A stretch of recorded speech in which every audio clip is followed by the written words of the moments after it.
Los cursos por correspondencia, desde mi perspectiva, son parte del corazón de la bancaria. Es importante comprender que después de la guerra revolucionaria el país estaba lastimado en su cultura, en su economía, sobre todo la población estaba muy herida, y era necesario armar e institucionalizar el país, era necesario la reconstrucción. Y en este proceso uno de los ámbitos más importantes era el económico. Era necesario reconstruir la banca, la hacienda y hacer una reforma económica para el país. Por ello se crea el 1 de septiembre de 1925 el Banco de México. Se funda bajo el auspicio de don Manuel Gómez Morín. Él es el primer presidente de su consejo y es uno de nuestros fundadores.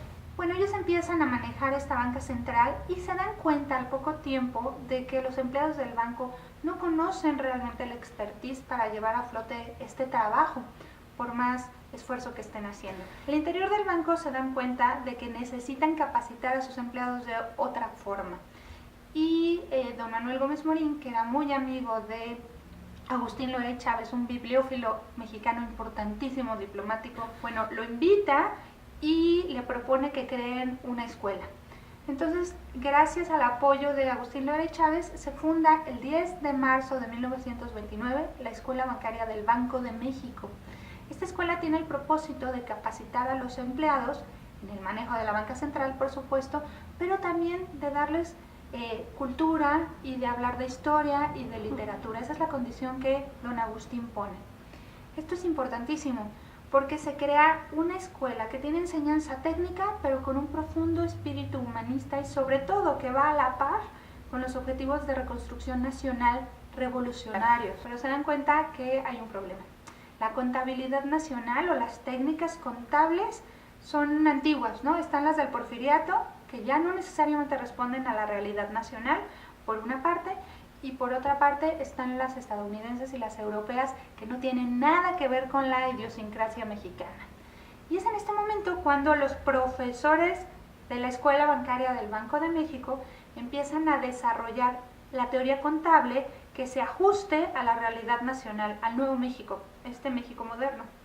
Ya tienen esta teoría contable, pero ahora hay que enseñarla. ¿Cómo la enseñan? Y desarrollan los primeros cuadernillos, los primeros libros de texto que se empiezan a escribir en 1931 sobre contabilidad superior, principios de contabilidad, legislación bancaria. En aquel entonces, estamos hablando de 1931, 1932, el banco tenía 26 sucursales repartidas por toda la República. Y es aquí donde nace la escuela, la primera escuela nacional por correspondencia. Lo que ellos hacen es llevar estos cursos por correspondencia a toda la República, ¿no? Es muy interesante, se funda en 1931 y así es como nacen nuestros cursos por correspondencia. La gente se empieza a dar cuenta de que el método funciona, es un método novedoso, funcional, y hay interesados fuera del Banco de México que quieren estudiar. Para 1932, los primeros días de 1932, consignan las actas del propio Banco de México, que se abren alrededor de 40 plazas para público externo. Es decir, vienen a tomar clases, ¿no?, en el Banco de México. Entonces, la escuela nace de una manera natural con sus dos sistemas. El primero son las clases presenciales que se daban en la noche para este público que está fuera del banco y que quiere tomar clases, y para los empleados del banco, y por otra parte para empleados del banco, pero en las sucursales de la República de manera pues autodidacta, con los cuadernillos. Se daban cursos para funcionario bancario y para algunos cursos de contabilidad. En mayo de 1932 el banco se percata de que necesita una reingeniería, hace unos cambios administrativos muy profundos y empieza por cerrar las sucursales del banco en la República Mexicana, cierra la Escuela Bancaria y Comercial, cierra su departamento de turismo que habían nacido a la par, hace recortes salariales, es decir, tienen una reingeniería muy profunda. Don Alejandro Prieto, Agustín Lora Chávez, don Julio Paulat, Alfredo Chavero, van a visitar a don Manuel Gómez Morín. En este momento su peso como político nacional pues era considerable. Pues le van a pedir ayuda para redactar su acta constitutiva. Y así, en agosto de 1932, con la firma de 17 personajes importantes para la historia, la educación y la política mexicana, nace la Escuela Bancaria y Comercial de forma independiente. Y nace ofreciendo sus dos carreras, que son el contador privado y funcionario bancario. Y se imparten en 3 modalidades: cursos orales para cualquier jovencito que estuviera interesado en hacer la carrera por la mañana, cursos nocturnos para los empleados del Banco de México de forma presencial, y siempre en paralelo los cursos por correspondencia para toda la República. Los cursos por correspondencia fueron evolucionando conforme fue pasando el tiempo. Los cursos por correspondencia se fueron modernizando. En la década de los 80 nacen con el nombre, nacen bajo el paraguas del Instituto de Enseñanza Abierta, también llamado IDEA. IDEA seguía enviando lecciones por correspondencia ya mucho más sofisticadas, ofreciendo más carreras, la carrera de banca y finanzas, contador público por supuesto y auditor. También tenía otros servicios como la famosísima Hogar Aula, que era para la gente que no podía acudir a cursar una licenciatura porque trabajaba por falta de tiempo, pero venía aquí a asesorías, a tomar asesorías.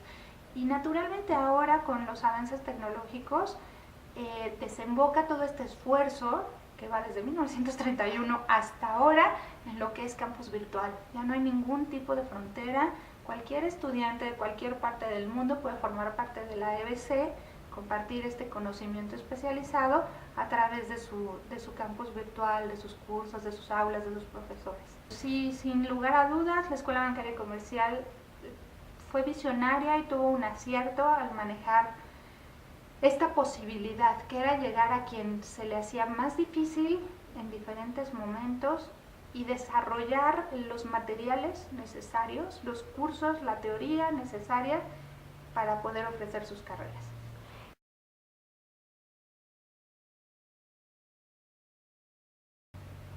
Pues yo estoy súper agradecida y muy contenta. Yo soy historiadora, entonces me siento como muy feliz de poder hacer lo que amo y sobre todo de compartirlo.